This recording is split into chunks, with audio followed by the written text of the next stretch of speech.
Hey guys, how's it going? Matt from Foul Ball Productions here. Thank you so much for joining me today. I hope that you're doing well. I'm doing phenomenally. Thank you so very much. Thank you so much. This is my ongoing coverage of every single episode of The Expanse. Yes, it is. Yes, it is. Every single episode. And I love doing it. I think it's a lot of fun. It is my favorite show, The Expanse. I don't know. Not everyone knows the entire history of my channel. So, when I started this channel last year, I don't know, kind of feeling it out. I feel like I'm still developing my brand, as it were. I think at the time, I didn't quite know what I was doing, and I started off by doing video recommendations, like movie recommendation videos, which was a lot of fun. I dug that. Okay, hold on a second. Here's adjusting something. I apologize. That was cool. And then I started doing what's it called? Coverage of the show, The Umbrella Academy Season 2, which kind of sucked. Like, it wasn't fun because it was really interesting how this show was simultaneously two things. It was one, amazing, really fun comic book stuff, and two, this completely ill-fitting, crammed in there, unnecessary, woke, checkboxy nonsense that just ruined this show. And it felt so added in after the fact. It didn't fit. It was incongruous. And watching that week in and week out, that's a bummer, man. I didn't like doing it. So I was like, let me cover a show that I actually enjoy. And I started doing this. And somehow, for whatever reason, comparatively to my channel, especially at the time, these videos took off. People were watching them. Not huge, but like 150, 200 views, which for me, still I'm happy with that. But that was at the time it was like, whoa, wow, there's actually an audience for this, for me to cover every single episode of The Expanse. So I've been doing it ever since. And I intended on finishing season 3 and 4 last December or January, whenever that was, before the new season of The Expanse released, and I just didn't get around to it. Too many other things started happening, and it didn't happen. And then I saw season 5, and I was like, oh my god, my favorite show sucks now. I just didn't really have the stomach to get back into it. Excuse me. However, with the recent news, after the New York Comic Con last week, and them showing us the trailer and getting us excited for the new season of The Expanse. Well, excited is a generous term, but, prepping us for it, let's say. I decided to come back and start doing these recaps again, where basically I just kind of watch the episode and give my thoughts. But it is a show that I adore. It's a show that I've watched many times over. I've seen the first season, I don't know, at least 5-6 times. I mean, at least. And then, all the other seasons, I think like 2 and 3, I've seen probably 4 or 5 times, something like that. And I adore talking about them. I think it's a terrific show, and it was the best show on TV for a very long time. So let's get into it. Let's watch this new episode. Or not new episode, but it's episode 8 from season 3. Now this is pretty much after basically the whole story restarts in the middle of this season, which is really fun. I like that they do that. I love that it's atypical television writing, that generally a television show, has their beginning of the story. It starts with episode 1 and the story wraps up with episode 10. Most television shows do that. Not this one. This one had some really weird, between seasons 1 and 2, the story basically just picks up right in the middle at the beginning of season 2.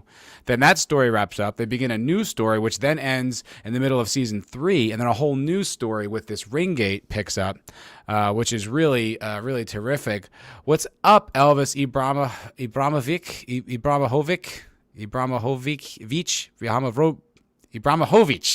I'm going to get it one day. Miller! Yeah, he gets mad at him. Speaking of which, Miller made an appearance coming back.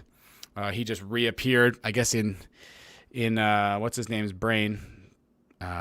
Holden's brain. Which I think is interesting.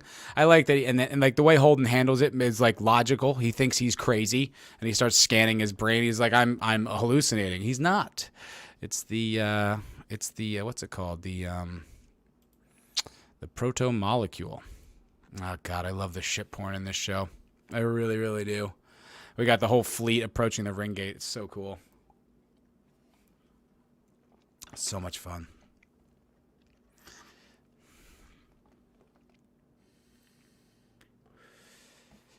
So I guess they're just sending probes into the ring gate, trying to like figure it out. Because now that guy Maneo, it's me, Maneo, and he flew into the ring gate and then just splattered, which is awesome.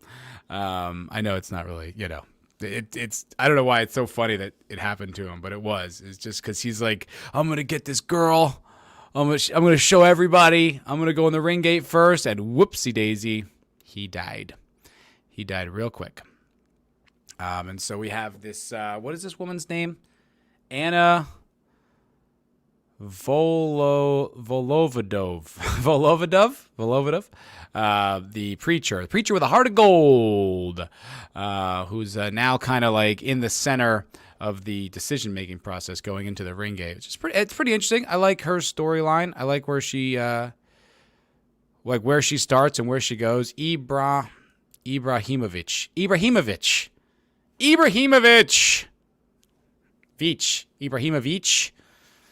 Yeah, I'm trying. One of these days, Elvis, I'll get it. One of these days, my friend. Thanks for joining, buddy. I appreciate it. Now, the whole solar system is now focused on the ring. They've been focused on the ring gate, but now that kid blasted through, and they know that there's actually some kind of like space in the ring. It's not just an amorphous blob hanging in space. You can actually there's something in it. Now they're going to start, I forget exactly how they breach it. Don't they chase someone in there? They chase the Rossi or something like that? It's actually been a little while since I've seen this season. Excuse me. It'll all come back, but yeah. I do enjoy this whole storyline. And so currently we're on the Rossi and that documentary crew with those really cool, I like the blind guy who like drives the little drone camera with his eyes and his mind. It's pretty cool. I like that. I like that the drone camera just flies around the compartment. It's pretty interesting technology. I think that's pretty fun. And I think I mentioned this last time, but there's like these little like lines of data that correspond to the zoom and the depth of field for the camera. I was like, that's a nice detail. I like when they go all out on those little details. That's something the Expanse does terrifically, is really spend time on the details. Although if you ask Elvis Ibrahimovic, he will say that the dimensions of the behemoth are way off, and he really doesn't like it. Oh, I'm still getting a lesson. E as a short version of E. You said it the first time after you figured it out. Good job. Thanks, Elvis. Appreciate it, buddy. Hope you're doing well, my friend. Hope you're doing well. Now we are on the behemoth with Ashford and Naomi and the wonderful Kara G, drummer. Love. Absolutely adore. And it is, man, it's been a while since I've seen this. I like this. Feels fresh. But there is I guess there's a little contention about what they do with the ring gate now that the UN has been protecting it, but a belter went in there first. So there's kind of this contention, like, well, I mean, maybe we should get it. Maybe it should be ours. And it's like this. Once again, the tension amongst the systems is palpable, which I adore. I absolutely love. And Ashford is such a good character. Man, he's good. Really enjoy him. Uneasy music, it says. Thank you for telling me it's uneasy music. Yeah, Elvis forgot about the size of the behemoth. Their math is off. I guess their math is off. I mean, how do you know that? Do you did you just like look at it and be like, no, that's wrong? Or do you just, for fun, like measure out the dimensions of these ships? Do you make like scale models? Like, why would you know that information just like off the top of your head like that? It's pretty interesting. Now, Kara G, the drummer, is discussing about the tension between Ashford and herself, which I've mentioned. I really love that arc. I love that they start off completely, as opponents. And he does that brilliant thing of like undermining her by supporting her, just so deceptive and devious. But eventually they become friends and respect each other. And then like in season 4, when he sacrifices himself, it was a real sad moment. Okay. Elvis says, put a picture of the ship on the screen, and I'll tell you how easy it is to notice. Alrighty. The Expanse, the Behemoth, the Behemoth. I guess this picture will do. I don't know if this is the angle that will help you, but let's do it. Let's do it, Elvis. All right, let's see here. Chrome tab. Bing, bing, bing. Bam. All right, there it is. It's up. That's the Expanse, or that's the Behemoth, my buddy. My dude. That's a cool ass ship, eh? I love that they conceive of this stuff. I mean, look, you know, I bitch and moan about media on this channel every chance I get because it's all woke and terrible goddamn commies. But man, we were lucky to have the few seasons of The Expanse that I enjoy. We were lucky to have that, man. It is just so cool. It has everything that I enjoy about science fiction. You know, like sort of like, you know, tangible futures, really fun, you know, space battles. Also, you know, like small arms fire, small arms combat, stuff like that. Find one directly or more from the side. Okay, that one's not cutting it. I mean, there's a picture of it taken. I don't know. It's hard. I just Googled that. It's like hard to see exact. I wish I could like get the exact angle that you're looking for, my friend, so that you could teach me about the lack of precision. I don't know. I don't really see one that will help. I don't think. Is that one? Will that do? Maybe that'll do. Let's see. How about this, Elvis? Will this do it? Will this cut the mustard for you, my friend? How about that? That's closer, and it's from the side. Man, what a ship. What a ship. You know what I felt about the construction of the Behemoth, though? Those struts that the engines sit on, I feel like they would be a lot of stress. Because they're not like pushed up against the drum of the ship. They're on these struts, and I feel like, God, wouldn't the stress fractures happen like fairly quickly? I mean, I'm certainly no engineer. I don't know anything. All right, I'm gonna cover the show, Elvis. Let me know if that one's good. Yeah, and I do love that the Behemoth. God, Karaji's so good. She's such a good actress. She really is a terrific storyteller. Like, that was something I learned about acting kind of later on. You think as an actor, like, your job is to like emote or convey behavior authentically, and it is. But really, what it is storytelling. You are telling the story with your performance, and that, like, Karaji does that exceptionally well. Like, one of the better actresses I've seen in recent memory. Like, she really lets you know, like, she conveys the tone, like her character's point of view. She gives you the information you need in certain ways. Like, she is a terrifically talented actress and really understands her craft. Elvis says that's supposedly some very strong material. Well, it would have to be, because those are some pretty powerful engines that are just kind of, I don't know, it just kind of stresses me out. It just feels like the engineering, it's just like those would just snap off, but probably not. But she's explaining to Drummer about the Behemoth, saying, "Oh, we stole a church, strapped some guns to it, called a warship for the belt." She goes, "Nope. No, because she don't want to be left out of the party, because they don't want to be left out of the ring party. They want power." I love it. She is so good. Like, I would almost watch a spin-off show about Drummer. Like, you know what I mean? Like, I would genuinely watch a show that was starring her. I would love that. She's just terrific, man. She's like I said last week too, but she's just so adorable and bubbly and cute when she's not performing as Drummer. Like, she's like completely opposite of the character she plays. Truly good actress. Miller is in the galley making coffee, and then he hears Miller over his shoulder, and Miller's like alive, talking all wacky. Because Miller's not really Miller.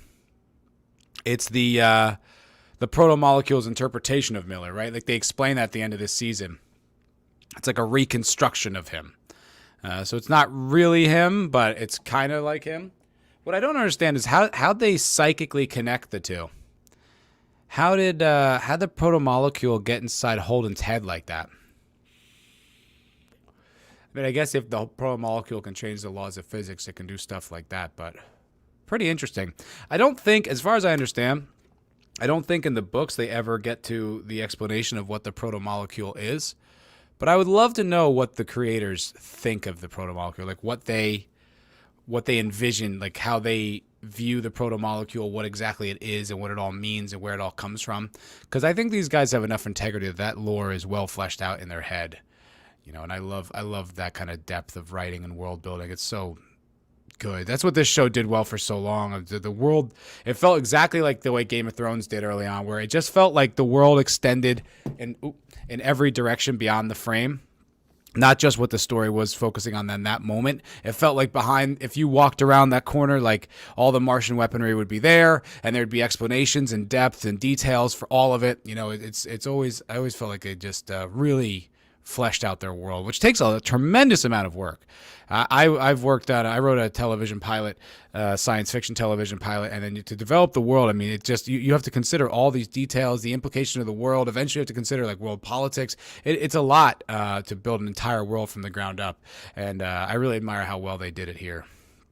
Elvis says, okay, so you see that fat mid part that alone is 2 kilometers long, plus all those struts and engines, plus that pole out in front we saw in the first picture. Obviously, the entire ship can't be 2.1 kilometers long, neither 2.4. Oh, you're saying because if this drum alone is 2 kilometers, I see what you're saying. Oh, I see. Yeah, okay, that's actually a pretty good point. Right, it would have to be at least double that. Okay. Yeah, good point. I mean, it didn't bother me, but I like that it bothered you enough that you pointed it out. Like, I didn't know those dimensions, and, I don't really care. It's fiction, but I do like that you care. I think that's pretty interesting. Hello, Captain Deckard Spock. Hail, my good buddy. Good to see you, brother. Naomi can change the laws of physics, too. Yeah. Man, that season sucks. I swear to God, I have still so much negative reaction. My live stream is almost ratioed at this point, almost 50-50 downvotes to upvotes. People do not want to hear that season 5 sucks. They do not want to hear it. That's why I'm working on a video called Why You're Wrong About Season 5 of The Expanse. Because you're wrong. It's a bad season. Bad. Now this girl, what is this character's name? Monica Stewart. Monica Stewart's the only one who has like a real... There's only a few characters that have like real names, like that sound like real normal names, and she's one of them. Played by the actress Anna Hopkins. She's pretty good. There was a show with Kim Coates that was on Netflix. I forgot some mob show. Obviously not that memorable if I can't even remember the name of it. But she was on it, and she played this Italian mobster chick. She was pretty good. She was pretty good. The UN Sing-un fleet support ship. That's cool. Elvis says, protomolecule is a tool that can be programmed for different purposes. Problem is that now after it used sentient being as material, it changed a little bit or not. Yeah, I'm not entirely sure. Like, I guess I need to go back and read the books and kind of see exactly how much lore of the protomolecule they explore. Because I think there's almost no protomolecule in season 5. But in season 4, you don't really get much. We are introduced to those giant terraforming machines, which are really fascinating. They like those big swirling like drill things that just kind of cut across that planet. But still, we don't get any kind of insight. We know it's part of an ancient alien race. It's kind of like parallels like Mass Effect a little bit with like sort of like the Reapers and that kind of, there's like the leftover tech of this ancient race that used to kind of run the universe. It's just pretty interesting. I love stuff like that. Mass Effect's a great goddamn game. That is a really good game. I was thinking I'll go in and play it after I'm done here. Maybe. Oh, and now we get Peaches waking up from using all those implants and stuff in her body, and she's waking up, like coming to and seeing the guy that she killed, his head crushed in from her running it into the like picking him up and running him into the wall there. And she's a murderer now. Because her whole thing is to murder Holden and the crew of the Rossi, I think, because she blames him for her father's imprisonment, which is an interesting storyline. I mean, your father's a monster who killed, how many millions of people on Eros. But still, I could understand being frustrated about it. She's super attractive, too. The woman who plays Peaches. What is her name? Nadine Nicole. Holy hell. Is that woman attractive? Like, she's pretty on the show, but they don't really flatter her because she's not really, it's not a very, I guess when she wears a dress in the flashback, she looks pretty hot. But I was watching her in that, in the, what's it called? The Comic-Con video. Man, that is a beautiful woman. Beautiful. Yeah, now she's on the ship, struggling on how to hide this body. Just so dark. And I think she like cracks him in half, and yeah, she shoves him into this container, into like this little compartment on the ship, which is like super dark. She's got to do it to complete her mission. It is weird too, because I mean, she did straight up murder this guy, and now we're kind of supposed to be empathetic to this character. It's like, well, I mean, no one else on the crew, maybe Amos, but they're not straight up murderers. Not in cold blood. This is cold-blooded murder. And now she's just like a buddy. It's like, yeah, she did have a redemptive moment at the end of this season where she kind of like saves everybody by like shutting off something or whatever. I don't remember exactly how it goes, but I get it. But still, I mean, I feel like a mortal sin like this is relatively irredeemable in life. I don't know, maybe that's a little too heavy, but it is weird that the show's like, yeah, Peaches is this sweet girl who thinks you shouldn't murder people. And she, oh, God, using her, like, augmentation to crack this guy's head off his body and push him into this fucking compartment. Oof. Brutal. Really brutal. Elvis Ibrahimovic. Let me go back to it. Elvis Ibrahimovic. Naomi must have farted all the way from Pella to the Chechmoika using farts as thrusters. I guess, according to the laws of physics, that would be possible. Elvis says, every villain in Other Side's hero, except Clarissa, she's just a murderer. Yeah, like, and it's vindictive, and it's in cold blood, and it's in defense of someone who's truly evil.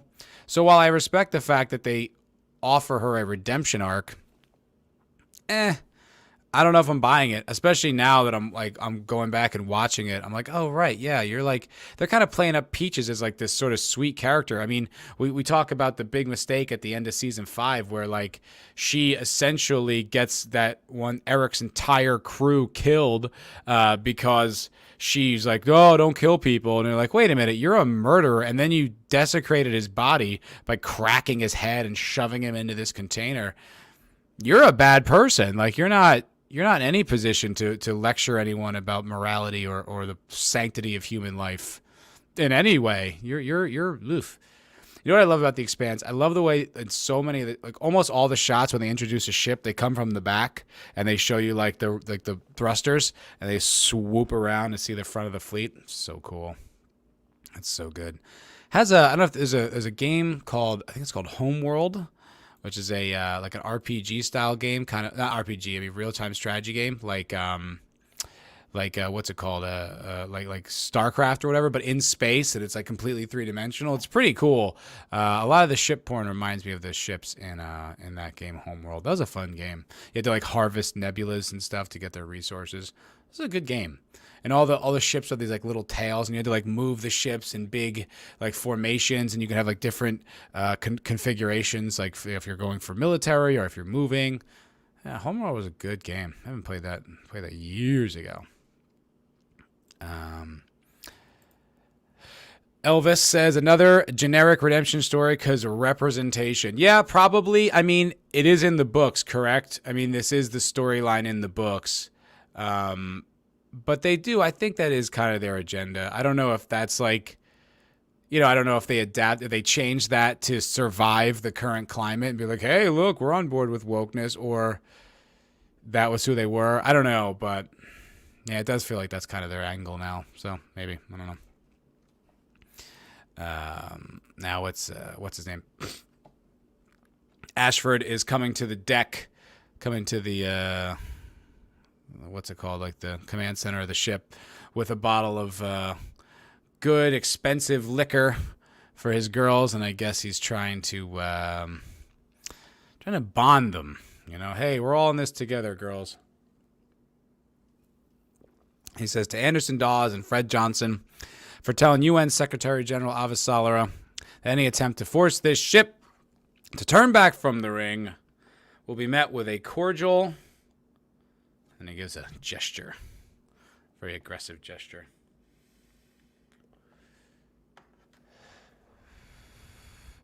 And he's toasting that kid who basically he's trying to make him out to be a hero. That's the thing I love that the way the Belters are written. Elvis says, who said the books are not about representation? After 2015, books are infected too. Infected, that's the correct word, my friend. Yes, I believe that's true. I believe that to be true. It's all of media. It's all of media, unfortunately. It is a widespread plague, an infection. But I do love the way a lot of these Belter kind of like, not despots, but like these guys who are, you know, they glorify the deeds. Like they are very propaganda driven. You know, it reminds me of like warlords or you know, kind of like dictators, making it like glorifying the deeds of kind of shitty people or just kind of like fools in this case with Moneo. Moneo's not a hero. He just drove that thing into the ship drove that thing into the ring for clout. He was just trying to impress a girl. He's not a hero. But Ashford toasts him like he's this, you know, a king among men, a true rock hopper, a true Belter, an example. It's like they so much propaganda from the Belters. I love it. It's so well written. Then I think in season 5, they did try to make them more empathetic. Like in the sense that it seemed like they tried to make them more like, you know, oh, the downtrodden. You know, which they are, but they're not purely that. They're humans and they make mistakes and there's bad amongst them. It's not just, but like the way it was with Marco, it just kind of felt like, oh, this is the oppressed class finally stepping up for themselves. It's like, Marco's a mass murderer. Like, it's weird how you're not representing him with more complexity. Green Lantern 3345, hail to you. Hail to you. Thank you for joining. Appreciate you being here. Drummer is reflecting on all the bullshit that Ashford's pushing out there because she knows she's around a lot of these guys. Like I think that's why she attached herself to Fred Johnson, because Fred Johnson doesn't really talk the way the other guys do. It's not really like they kind of want more glory for themselves and they use the belt as the excuse. But I think Fred Johnson's the real deal, and I think Drummer knows that. And I like that about her character. Even though Fred Johnson's not a real Belter, she respects him as one, which is really cool. And now the cameraman on the documentary crew is trying to seduce Amos because they're trying a different angle. Like, okay, the girl couldn't fuck Amos into telling the truth. Maybe the guy can fuck Amos into telling the truth. And they're all barking up the wrong tree there. Oh, yeah, and this is when that cameraman sabotages the Rossi. I forgot exactly who propositioned him or told him to do this, but basically they, like, end up broadcasting a bullshit story from the Rossi. Like, it's like a deep fake of Holden saying something that, you know, isn't true. I forgot exactly where this goes, but...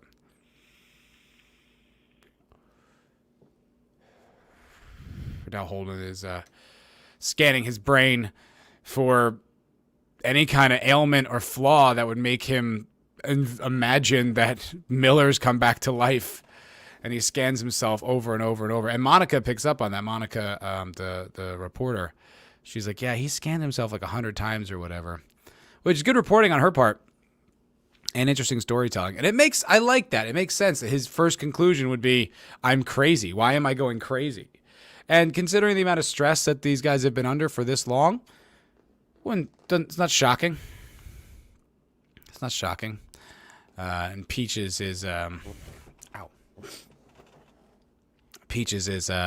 piloting the ship now, and the guy is kind of suggesting that him and her have slept together, and she's like, takes it personally and says, "Shut the fuck up."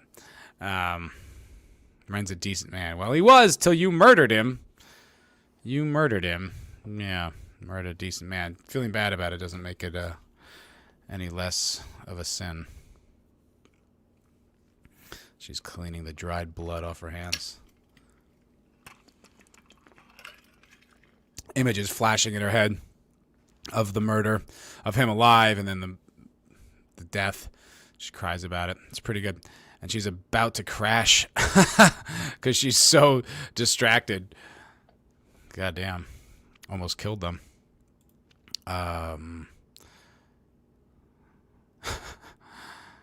Goddamn. Yeah.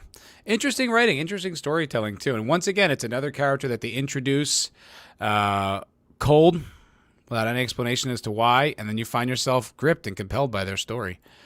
Elvis says, Drummer respects Fred until she quits and becomes a pirate for a living, pushing herself to be the queen of the lowlifes. Drummer was a dumbass, too. Unfortunately, that's where her character goes. Sadly. Yeah, I didn't like that. I don't really like anything past season 3.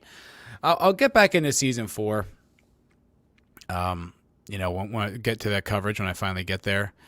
And, we'll see. We'll see how it goes. I watched it twice, I think, or maybe like 1.5 times. But I didn't love it. It just didn't feel like the same show.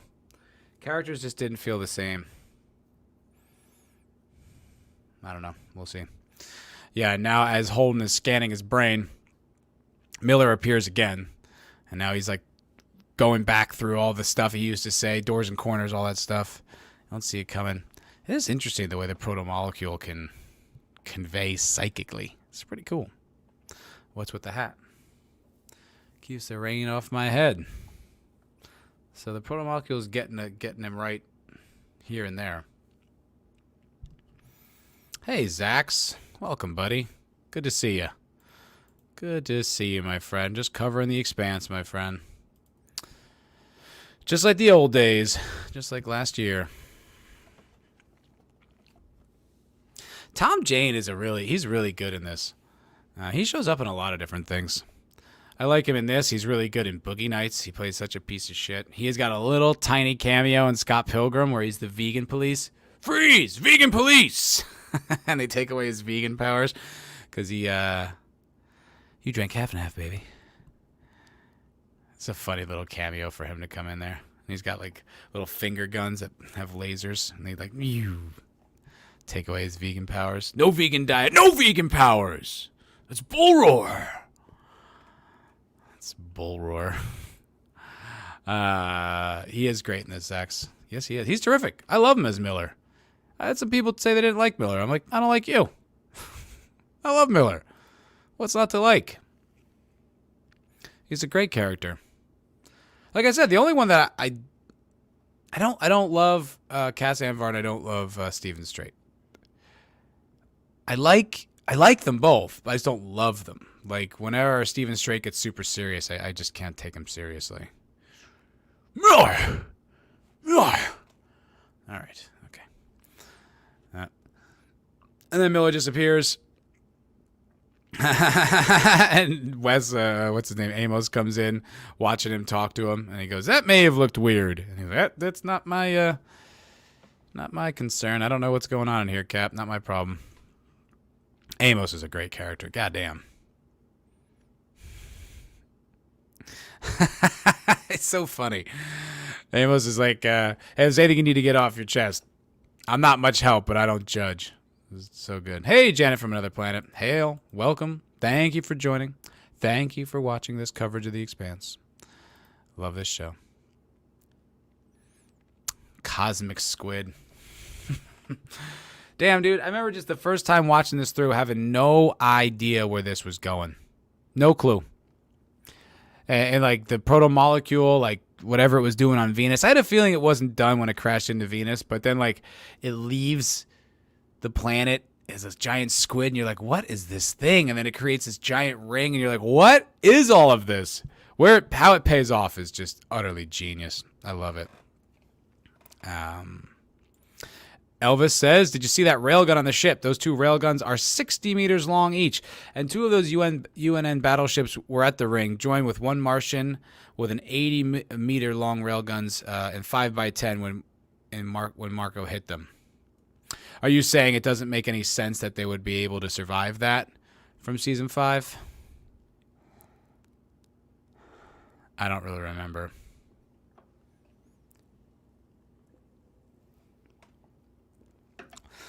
I like that. Holden's going back through the video, and he wants to see if Miller's in the room. I don't know why he would expect Miller to be in the room, but he did go back to double-check the security footage. And lo and behold, Miller's not there. Holden was just talking to himself. And we're on the UNN Thomas Prince. Oh, yeah, it's all the religious leaders who are coming together to understand this whole thing. Because they're trying to... Because this thing it's unlike anything they've ever seen, anything anyone's ever encountered. At the very least, it seems like it might be extraterrestrial life, which is pretty fascinating.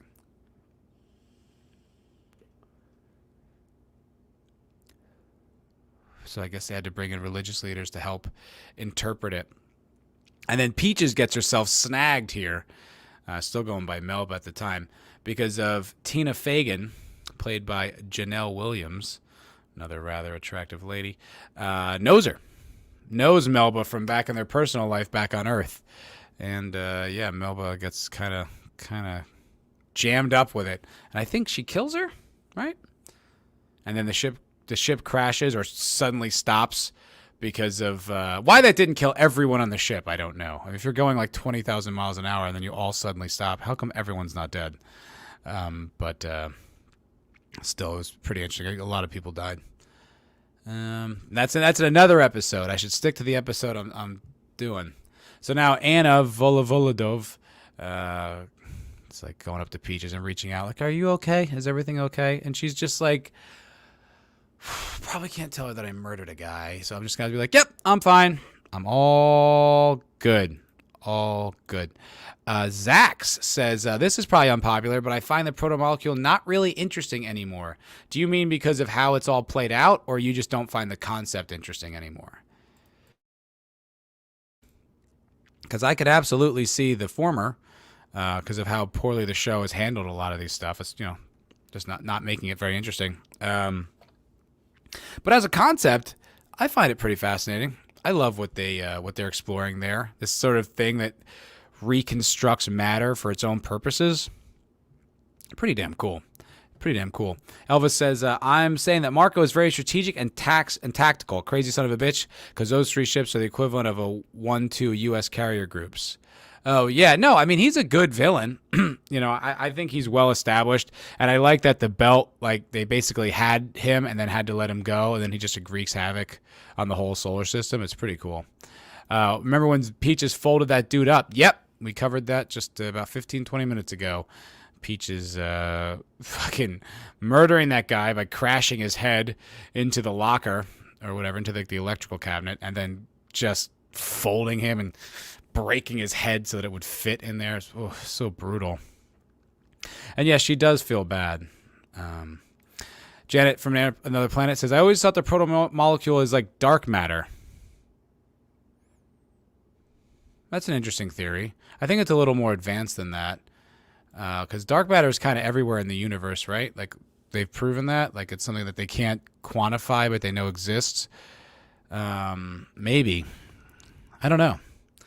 Feels pretty interesting. But it's an interesting... I think it's a lot of, like, interesting ideas. It's sort of some kind of, like, like it's science fiction, but based in science fact. I don't know. I mean, it does... Like I said, it does kind of change the laws of physics, so... Elvis says you agree with Zax because you like the human realm more. I like it all. I mean, I think it's all pretty interesting. I don't like that they rushed. I don't know. I just feel like if we learned that extraterrestrial life was real and that the solar system, the universe was now open to us and all these habitable planets were able for us to go inhabit, I just feel like everything would be different. But Janet says we do not know what dark matter can do yet. That's a good point. That's a very good point. Yeah. And so now this camera guy is sabotaging. He's sabotaging the Rocinante by, I forgot what he's like, removing something. Yeah, he's removing one of these cards and then replacing it with a different one, so that the sabotage of the Rocinante and James Holden. And yeah, pretty good stuff. Pretty good stuff. And I forgot. I'm trying to remember why he did this. Does anyone remember why he betrays everybody? He's an interesting character. He's got all these augmentations like in his flesh where he can do all this tech stuff from like inside his body. It's pretty cool. I like all that stuff in the books.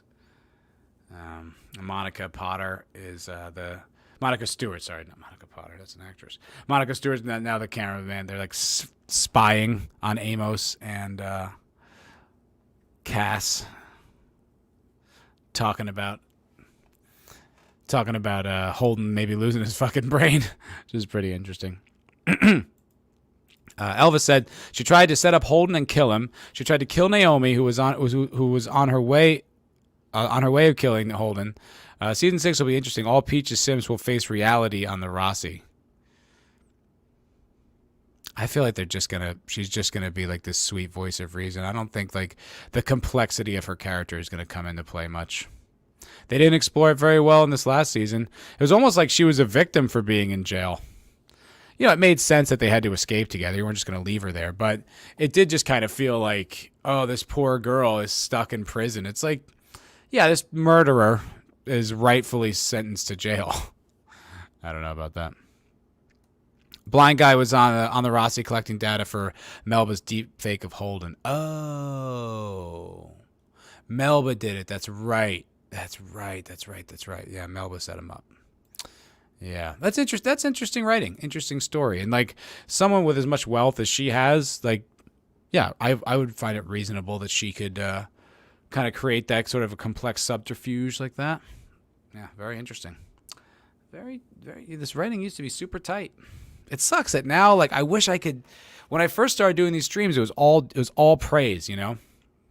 It was just constant. I was effusively praising the show, and now I'm just like, just worn out by it. You know, all I think of this show is in contrast to how it used to be to how it is. It's just a bummer, man. It sucks that I have to look at it like that, but I do. You know, unfortunately, this is the truth.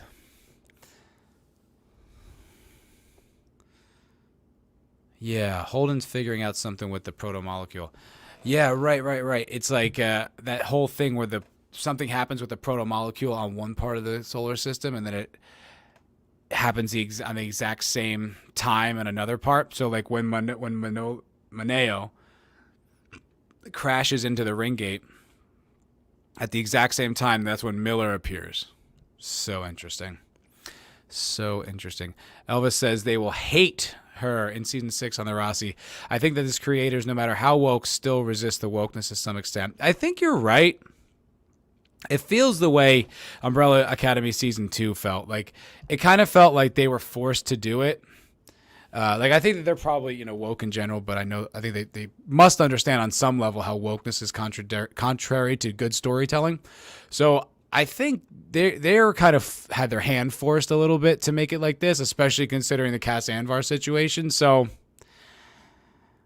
let's see, maybe now the heat's off and it's the last season, it'll be good. I mean, Wes Chatham tweeted that it's the best work they've ever done and they're super proud of it and blah, blah, blah. But that's, of course, what he would say, right? He's not going to be like, no, it sucks, guys. Yeah, it's a real letdown. This long journey with its ups and downs. You know, it feels like almost everything else now where you're just like, oh, like there's like battle lines drawn now. Like we're on the other side of you. Like I used to feel connected to these actors and feel like such a part of this show because it was like this niche thing. And, you know, like the fans saved it. And it's such a strong fan supported show. And now it feels like, oh, like there's battle lines drawn. Like Dominique Tipper seems like all in on social justice.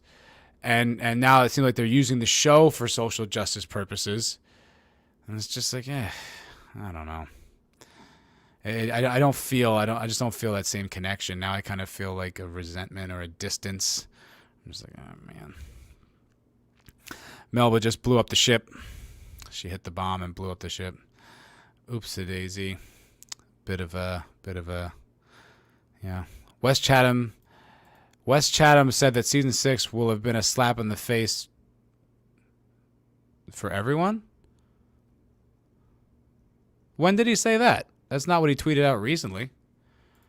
Recently, he said something like to the effect of how much he loved it and how proud of it he was. Like I said, he has to, but let's see. Do you have that tweet or something? Can you share that?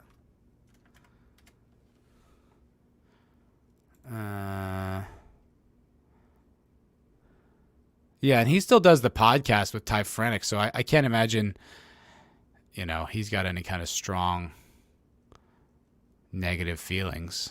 I mean, yeah, he tweets all about the Ty and that guy. Oh, wait, where is this? Wait, he hasn't tweeted since September 8th? Where did I see that?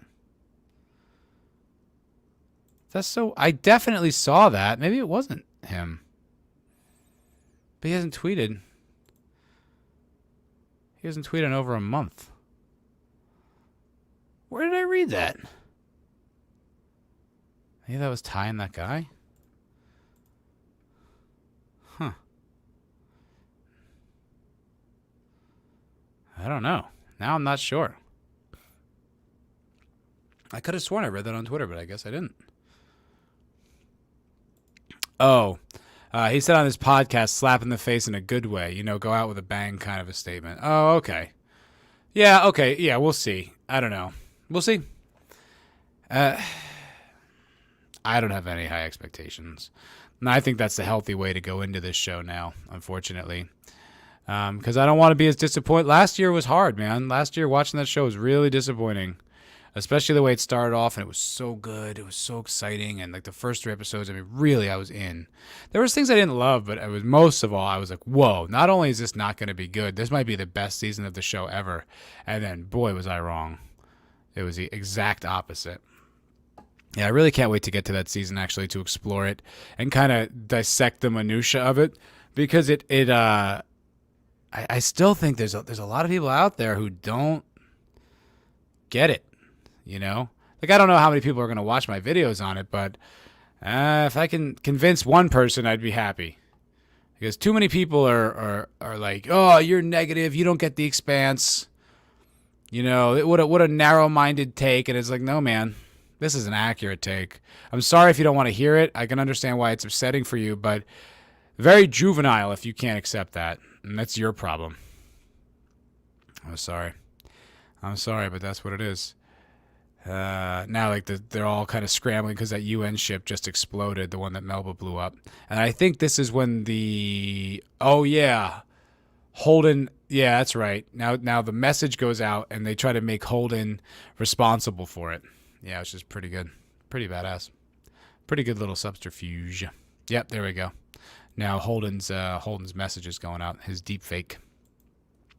Elvis says, well, if they kill a few main good guys and end the Rossi, it'll be very fitting because it's a war and there's no more show.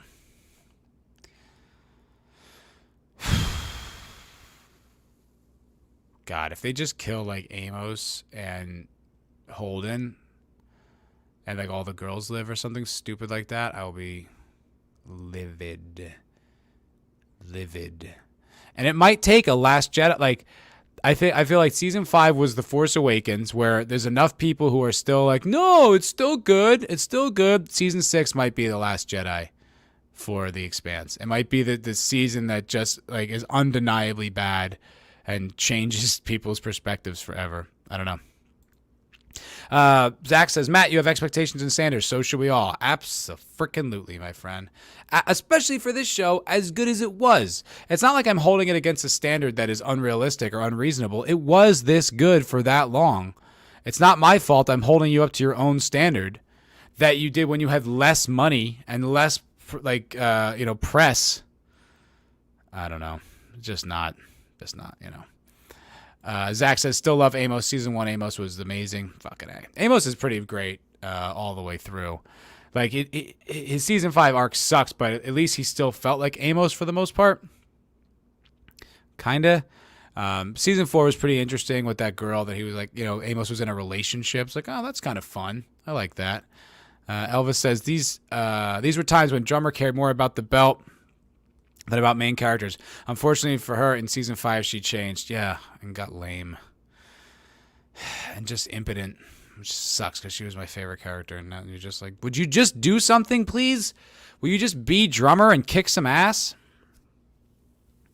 And now the Holden's message is going out to the entire system with him like claiming that he blew up the UN ship.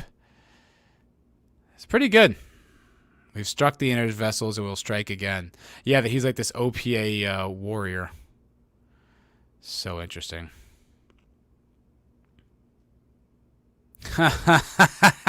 Amos just gave Monica a look. So badass. It's coming from inside your ship.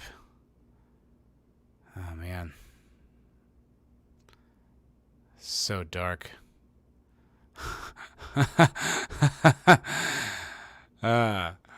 Oh, yeah, that's right. And so Amos thinks that maybe Holden really did do it, did put out the message, because he's like, you haven't been yourself lately. Like, yeah, he does seem like maybe he's kind of snapped.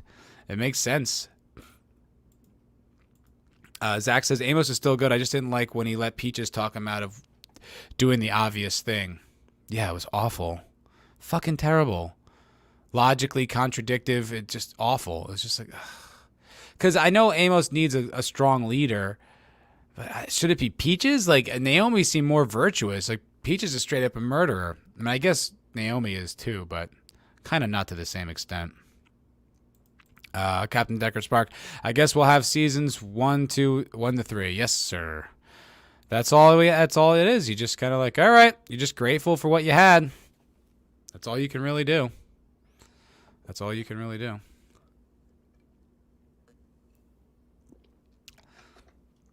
Yeah. Now they're on the Behemoth discussing how it's going to, like, what the implications of Holden basically declaring war on it. And what's her name? Naomi's like, this definitely wasn't Holden. Holden wouldn't do that. Yeah. Now they have to disavow James Holden. That's a pretty oh yeah, and they target locked the Rossi. Man, they bought it hook, line, and sinker. I guess why wouldn't you? But it's a very clever little trap she set.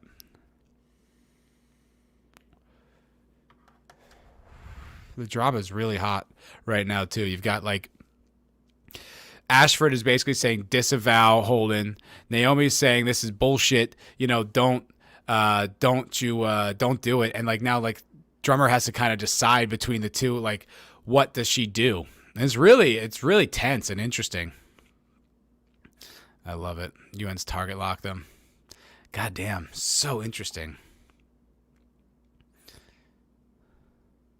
They're trying to figure out, they're target locked. Oh shit, all these ships are target locked. The Behemoth target locked them too. Oh man, they got to get fired on. Oh, so intense.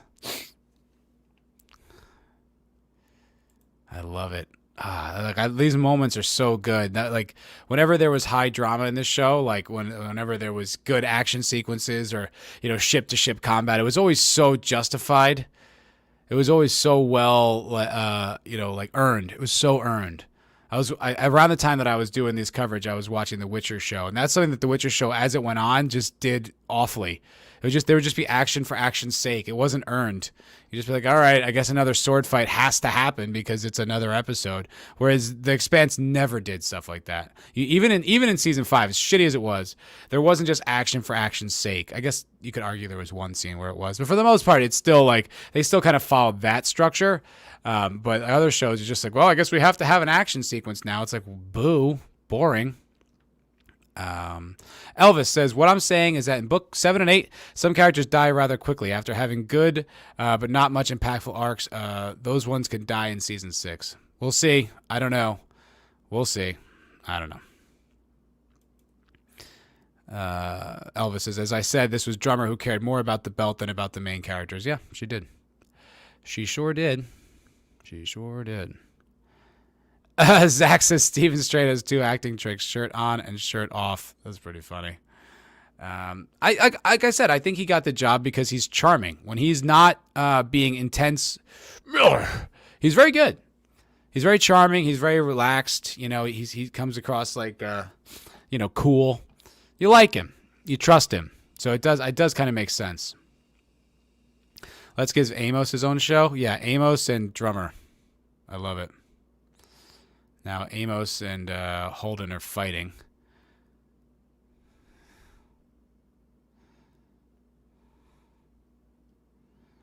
Oh, yeah.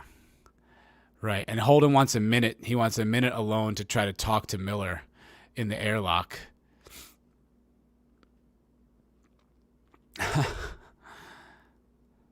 Yeah, it's a good scene. And I love the way he has to convince him to leave me alone so I can talk to my imaginary friend. And it's played real, and the drama is so believable. And Amos gives it to him. Gives him the minute to talk to Miller. God damn. Yeah, and as far as like the UN's concerned, the OPA just declared war on the UN. And they have like the Behemoth crew is stuck in this unfortunate position of having to be like, okay, he is one of our allies, he's one of our friends, but it looks like he's like a war criminal. So we either have to disavow him so that we don't have to start a war, or we fight it and then start a war with the UN. It's really interesting. It's such tight writing, and because Drummer's the captain of the ship, she has to make the call, and so she decided to fire on the Rossi because that's like the only choice she really has, which sucks, man. Yes, I did know that, Elvis. I said, do you know the Rossi crew lost this lawsuit that Monica's TV company is helping them win in exchange for a documentary? Yes, I did know that. I think that starts at book 3. It's like essentially, yeah, it's like they have like basically so that they could pay the legal fees because Mars is trying to get the Rossi back. The legal fees are tremendous. The documentary TV crew was like, okay, we'll pay your legal fees if you let us on board the Rossi and film. And they really had their hands tied, so there's nothing they could do. It's pretty good. And Zach says, any excuse for Monica to be on screen. Good with that. Yeah, I was surprised how well that documentary story worked. When I first saw that, I was like, oh no. Oh, this isn't good. But it was great. I really like it. It's how the Rossi is burning hard trying to get the fuck away from all the ships. Oh, there's Protomolecule on the ship. That's right. That's how he can communicate with Miller. And then Miller appears. Here he is. Help him.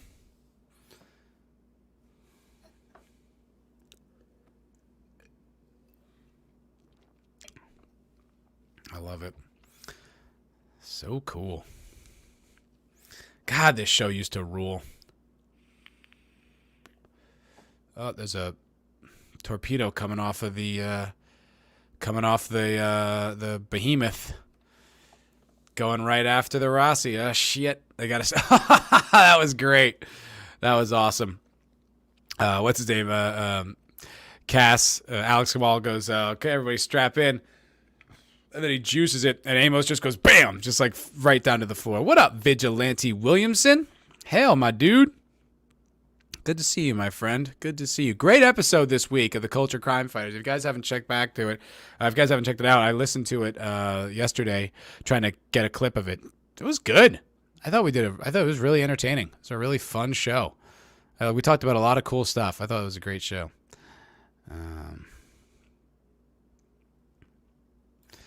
Yeah, it's good stuff. I also put out a clip from it today when we were talking about the, what's his name? John Gruden story. Not doing that great, but hey. Trying, putting it out there.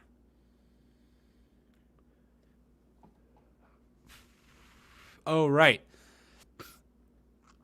That's right. Holden tells him to go to the basically their only hope is to go into the ring. And that's what they do. That's right. And they go into the ring and then the torpedo stops. That's right. God, drama heats up, man. It really does. And it's the only choice because they don't have any controls because that guy sabotaged the ship and put out that signal. And so they got to blast to the ring.